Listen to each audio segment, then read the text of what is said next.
engo ne bw'ebeera yakiggwa Ssewambuzi agibendegera. Kakati waliwo enjogera egamba nti mujja kukiwulira era nga Bannayuganda batera okukikozesa ku abo be basuubira okuba nti be bantu abagamba nti Museveni waaligwa nange wendigwa era nga tebalaba kikyamu kyonna mu myaka 40 bo balaba tulina kutambulira mu sisitimu y'emu.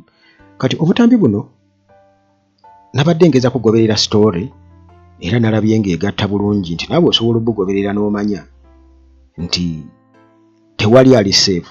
Ebyo byonna Kyagulanyi yabyogera, teri ali safe. Era n'agamba nti mujja kukola ki? Mujja kukiwulira. Era yalabula ku kaseera kano akajja mu maaso nti mwenna mugenda kukaaba n'abo abalowooza nti no balinnya mu kimu, abalowooza nti be bamu ne bannaffe bali bagenda kukaaba.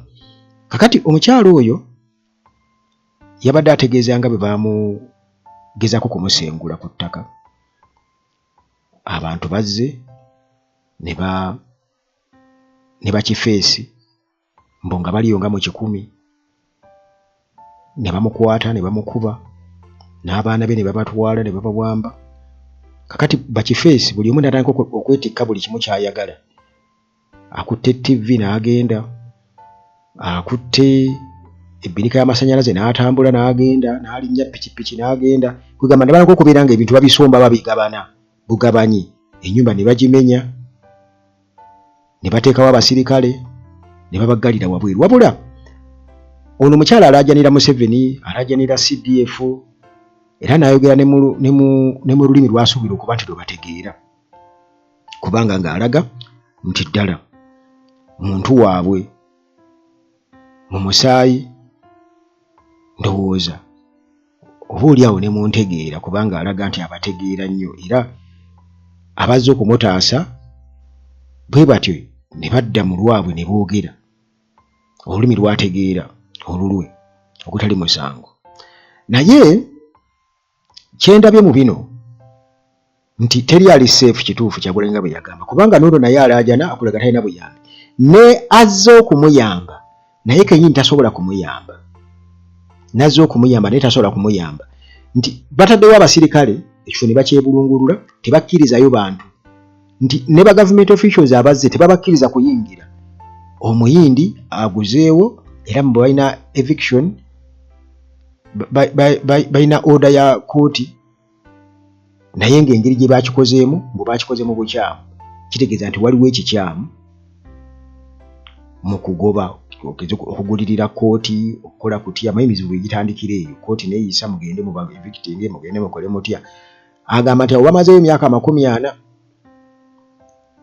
mu myaka 40 omuntu omu yabadde abuuza naye ng'oli muto ku myaka gy'oyogera 40, tewaliwo tteeka ligaana kubeera nti nno yasikirawo. Basobola okumalayo emyaka 40 n'omusobyo naye n'asangawo nga weewali. Kati bwagaa tumazeeyo emyaka 40 towakana muganda wange. Ba government officials waliwo assistant RDC azaawo naye nga bonna bakulaga nti babyesamba, tebabiriimu, tebalina kye babimanyiko. Bagezako okulaga nti Museveni talina kyakimanyiko, ofiisi talina kyekimanyiko era bo tebakimanyi. Abasirikale abapoliisi, naye nga ate abapoliisi be boogera babamenya n'amannya. Omukyalo ono abamenya amannya, abamanyi bonna abakoze ku nsonga eyo. Kakati ekyebuuzibwa nti gwe atasobola kubeera ng'ogatta olulimi n'abantu bano, gwe oli kuwa, oli luddawa? Kubanga nabo bennyini bakaaba. Ekintu ekyo Kyagulanyi yakyogerako. Ngenda kuwa obutambi buno bwonna obuwulirize kuba ngenda kukulekerayo emboozi obeere ng'ogiwuliriza. Kati njagadde nsooke njogera ebyange mbimaleyo. Wuuyo akaabira Museveni naye ekyebuuzibwa nti Museveni asobola okumuyamba. Kubanga mutuufu alaga ali helpless era nga bw'aba ayogera olabira ddala nga mutuufu bamuyiikiriza. Naye tasobola yadde n'okubeera nti afuna access ku Museveni oba nti abeeko w'alaga Museveni ategeererewo ensonga ye, okuleka okwogererawo mu kamera nga bw'olaba Wangadya bwe yayogera juzi kubanga tajja kusobola kumutuukako tebajja kumukkiriza. Kati bannayuganda tufaanagana ng'akaana ka bebi kali kenayogerako nga maama wako mulagajjafu takasala njala ne keesuna ne kakaaba nga tekamanyi lwaki kakaba ne keeyongera ne keekwata ne keenyuza ne kakaaba. Naye nga twerabira aba maintenance palace we bali nnyo balina solar systems zonna ne ttiimu ey'abakugesobola okuyambako okubinstallinga, balina ebyamazzi n'ebyamasanyalaze byonna. Hillside View Apartments zino zisangibwa wali ku Ejjaniko Church ku Entebbe Road. Bw'otuuka Namulanda Kitendeka Jansi buuza Ejjaniko Church. Masanyalaze gye gali tegavaako wifi ne transport wa bwereere okuva ku airport. Mu Amora Beauty balina shea butter ali organic ajjako enkanyanya ate nga ne Dr. wali wano ku birwadde ebyenjawulo. Kankuwa obutambi buno osooka obuwulibwa buwanvu. Nsaba muzeeyi nsaba atuyambe kubanga yesterday abantu bayingidde nyumba yange bayingidde wano ndi mu nyumba saawa emu ku makya omusajja wange yatutte baana kusomera abantu ne bayingira they broke my gate when I didn't know. Standing like this there were 100 face men in my house. Then when I screamed the policeman entered called Rugashu, picked my phone. I was trying to call my husband, picked my phone, slapped me 2 slaps here. I fall down. They stepped on me, they entered the rooms, they take everything. I don't know where they took them. Then they started pulling me out of the gate. They were like 10 policemen, then 100 to face. Everyone took everything.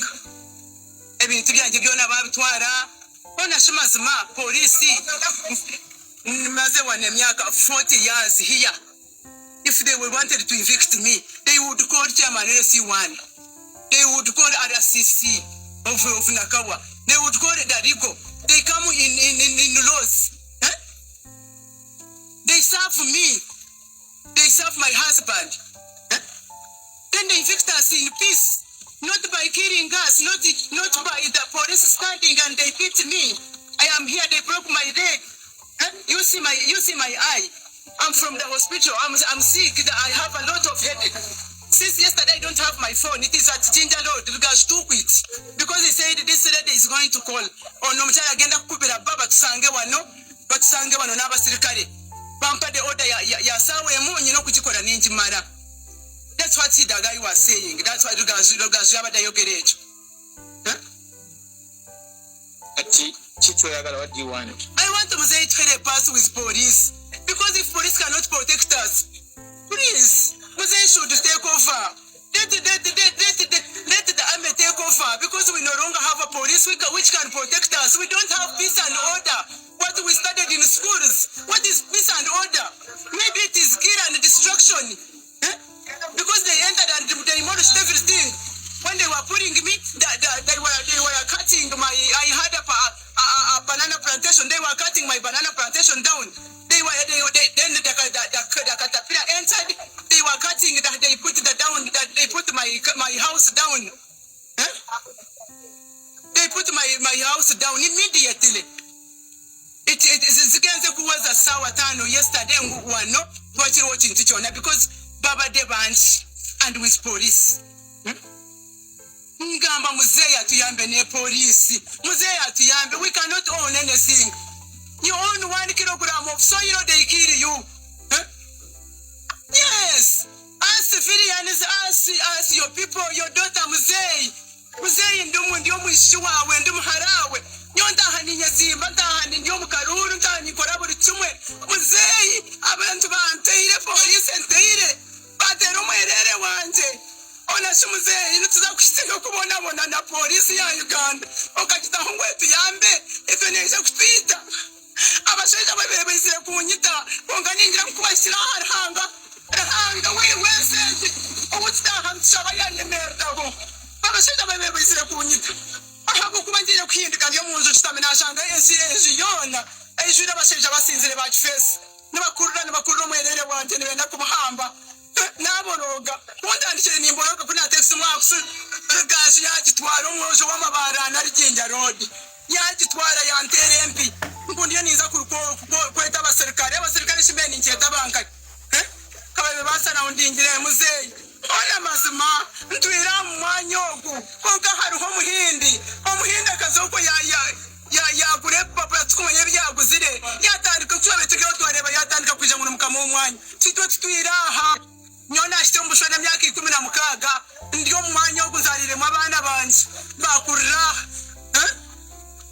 utaho mwanya kwa internet na security tinga complaining na geti yanjye gwekera reigwiri konke chimbere ko nyuma abazyo ahabwe sente ahabwa bribe ahabwa buri kimwe kari abantu bagendera mu sente kwenda kwita abandi muzeyi tuza kusheshera abantu baza kusheshesha gama ngo turyaho ngo yasigire polisi yawe etakiyamba abantu from mutudoki manya polisi ekazaho kurya kwigutsenda n'abana bawo n'amakagabo no kwita abantu abagura ngo biti echo muzeyi nyinshi bwambera nyumwazo ngireho hanga ni isima ntango ngireho kandi niwe ni kusima ndaba bakutindemu ni kusima unga ninyeta kainergaba ninyeta CDF otutambire bingi necho kitambire atiyamba bihindi bateza atiyamba sente za bihindi atiyamba bihindi bakwesente polisi ngo twite atiyamba bihindi bateza barugura batakaga abantu bakaza kubabinga ho ngo batoshemeye kubana ba owning itago mu Uganda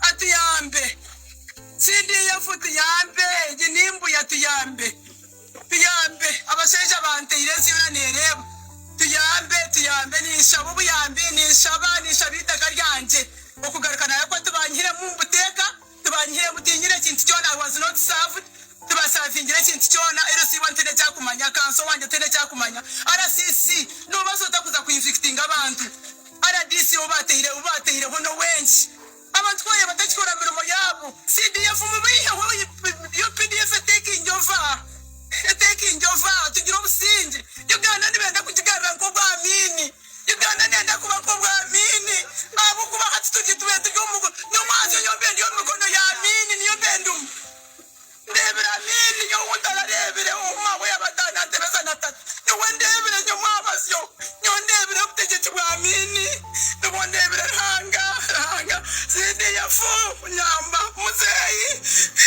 munyambe umuhinda nete kugura abantu akayaka tubimbo mataka gaitu gutwiremo muzagura undi mumanya kintu ndeba turya batuzibira kubatubira umukozi wa State House kutaham hata abantu kubale bakoze infection omuteka habo ikintu bazibira umuntu okuja kurebita kukuba infectingire omuntu wa State House umukozi wawe muzeyi choncho bamuzibira kutaham twemerera turunka basuri omuntu hari mu company bateremo kuma bakwite mbuntu nibenda kutwita muzeyi tkoreki n'amateka tubaje amateka gona bakagatwara umungano tubashitina kintu cyona bari higuri yabyo na uko binesente muzeyi nakushaba CDF wa Uganda nabashaba intervene you leave me here let us stay here let us sleep here we are going to sleep President Museveni and the one who are going to get us here. The gun was abandoned. Yes. We don't know where the gun is. We don't know where my kids are. I don't know where my things in the house are. We are telling me we are there guarding who?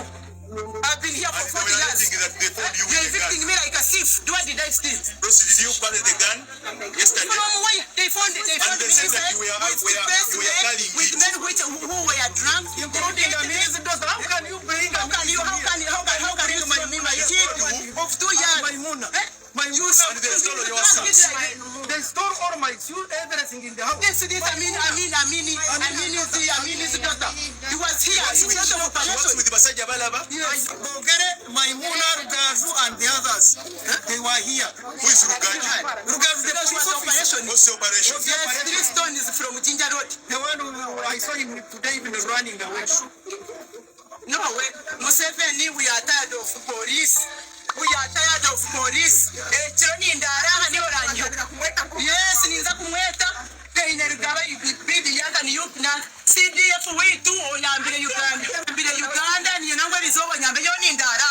Tihira ufite abana banje, tihira ufite bintu byanje babisire byona babanze bishe bampe bintu byanje, bampa ufite abana banje. Abona heza he myaka 80 bakantwara ko bushum I did not steal anything. They are said the subject to charges. Now they are putting me in my phone.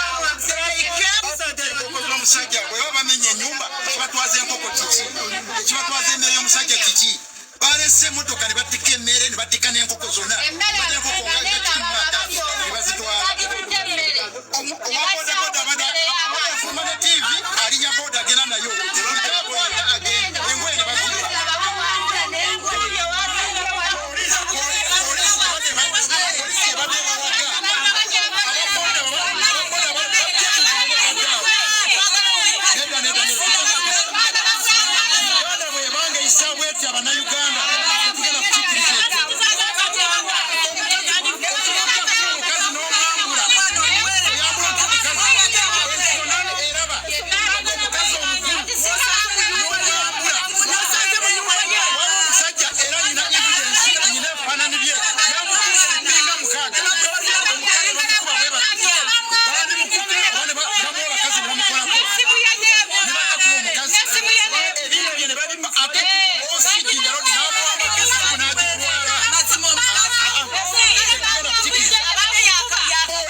Bambi bannayuganda bagezaako kulwanirira munnayuganda munnaabwe, naye munnayuganda munnaabwe gwe balwanirira ebigambo bye byasoose akulaga nti nno muntu wa General Museveni nnyo, era akukakasa nti bamwagala nnyo Museveni, wabula nti bakooye poliisi, naye erabira nti poliisi already Museveni yagiteeka mu magye, agamba nti UPDF take over, mbu UPDF ejye taking over, naye erabira nti poliisi erimu basirikale ba UPDF. Ekyo takimanyi, okitegeera? Ne Bambi bannayuganda baabo bagezako mulwanirira, bamanyi balwanirira munnayuganda munnaabwe, naye ye tannategeera lwaki yaweza tukooye poliisi, ebigambo byalibadde bimuvaamu, Museveni tukukooye olemereddwa Uganda emyaka 40 otwesibyeko, tukukooye, byebigambo byalibadde bimuvaamu mukyalo oyo. Naye akutegeeza nga Museveni bwalina bataasa CDF jangu tuyambe, tukwagala nnyo, okoze ebintu bingi nnyo, na kino kitutaase. Kakati awo muganda wange muba mufaanaganako emmese edduka ngedda eri kapa egitaase, nenga bannayuganda baabwe bamanyi balwanirira munnayuganda munnaabwe, naye munnayuganda munnaabwe ye mu bwongo bwe tasobola kwerwanirira, agamba nti bino bifaanaganako ebyamiini. Museveni juzi yagamba nti nno tosageraageranya guno mulembe ku gwamiini, ne Muhoozi bamugeraageranya ku Amiini, naye ng'ate Amiini bamwogerako birungi byokka. Bagamba nti guno mulembe guli waasi mu buli kimu, tebaagala kukkiriza, wabula awooza tuzze mu byamiini, ate Museveni agamba tetunnaddayo mu byamiini.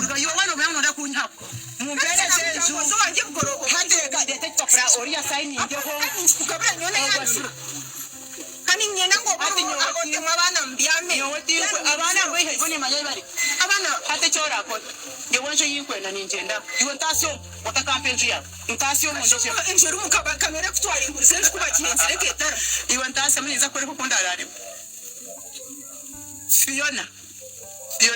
When you survive in the new Mabas, Kandara,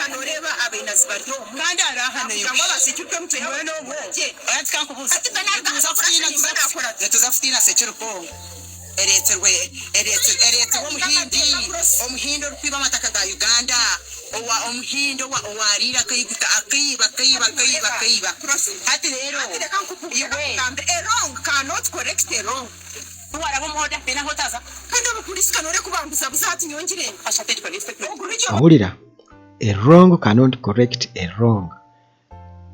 Tuli mu nsobi ya General Museveni tesobola kucorrectinga nsobi eriwo Museveni alina kuvaawo.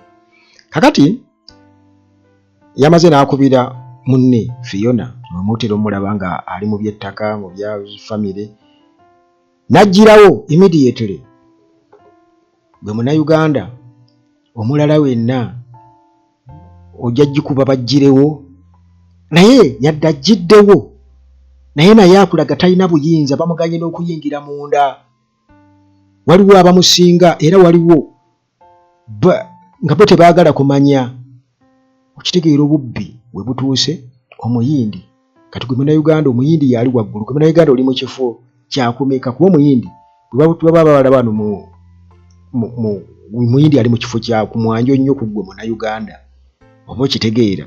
Kakati ebintu bino byetaaga okutegeera bw'oba tolibitegeera kankulekere emboozi yaabwe nga banyumya bwe batyo nga bali mu kiruga naye omuntu omu yagambye nti ebyo abirabanga Banyakitara drama group abirabanga Banyakitara drama group nange bwe mbiraba bannange.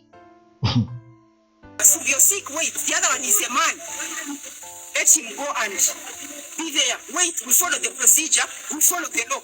Hati no jangu nyanjira kuyambasha munyanya sechiti bakamukwata bamukidnappinga achiwe kandi itoka turi akatwini na police. We are protected by police. We can see ID munyanya sechiti bakamukoma for 4 days kumukoma ne bakamukidnappinga chamza kamara nawe 4 days. Anza kugira ngo ari gihe tukabanza kusoa CDF atere kamaze kugupe hati nicho kugira ngo wait so omukasheshe tukera CDF turemera hari hageti as is entering his gate then ature kandi kana kucyangu na my own brother wa mwiro nanka CDF atano achamba them muzene mwana chimwasha police tetero mu Uganda police tugigira tutanito bakama ba police ogno regional CID manyata IGP to Minister of Internal Affairs nicho kugira ngo wait tukura turamateka tunosa hati tutijya abakurashe baje uniya nakwita mani nye nakure unataka ndisho wanakuleta hapa ara sisi tu amre kuyatinde otaro ndisho kore bye bindio ni bora hati reka kandi kundekera stand okumusirizo ejo tugende mutatugaho kafa nkabihano please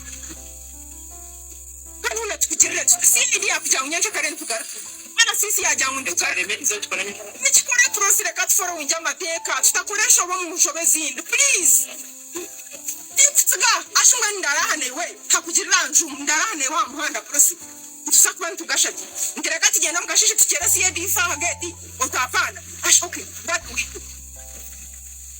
obundo intervention tusakukiwa CPA wa police kubarabare manyoni na nkoma tukingira tuwa barabashisha.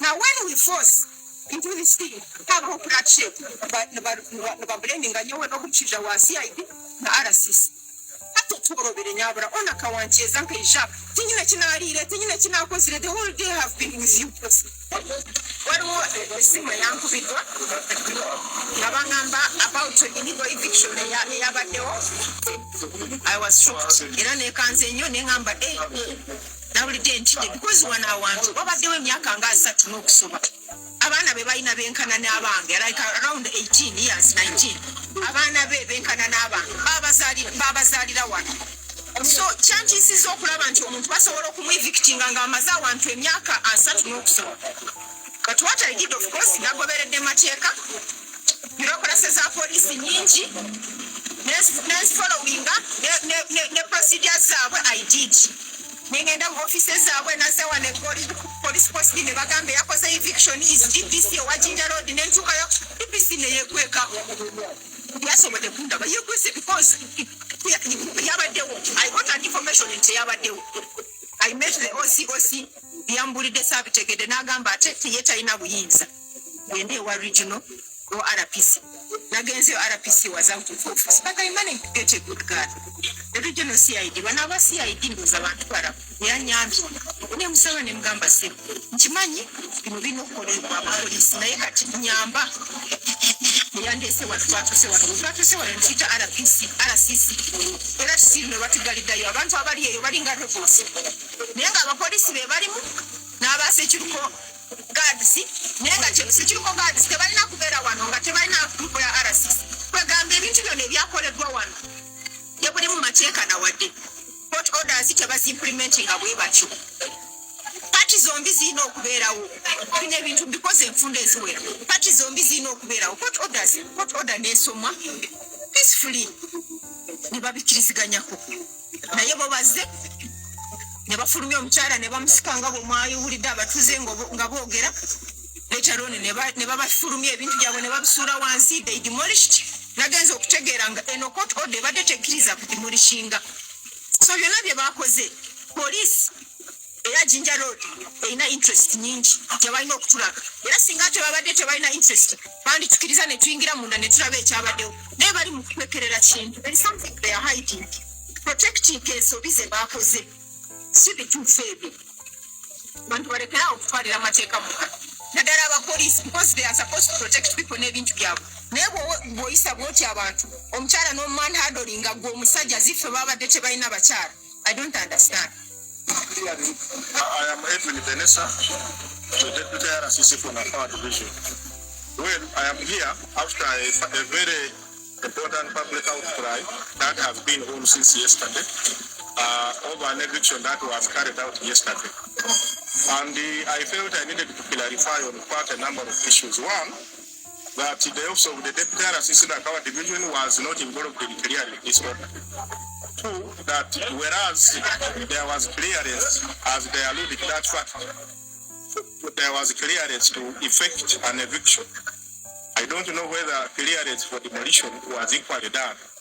So the purpose of my thing here is to engage members of the community who are very bitter with government and to inform them that as office of the president and as a representative of the president in Nakawa, I want to aver and contend the actions that happened here yesterday and put a disclaimer that we were not involved and we did not clear any order to cause an eviction that happened yesterday.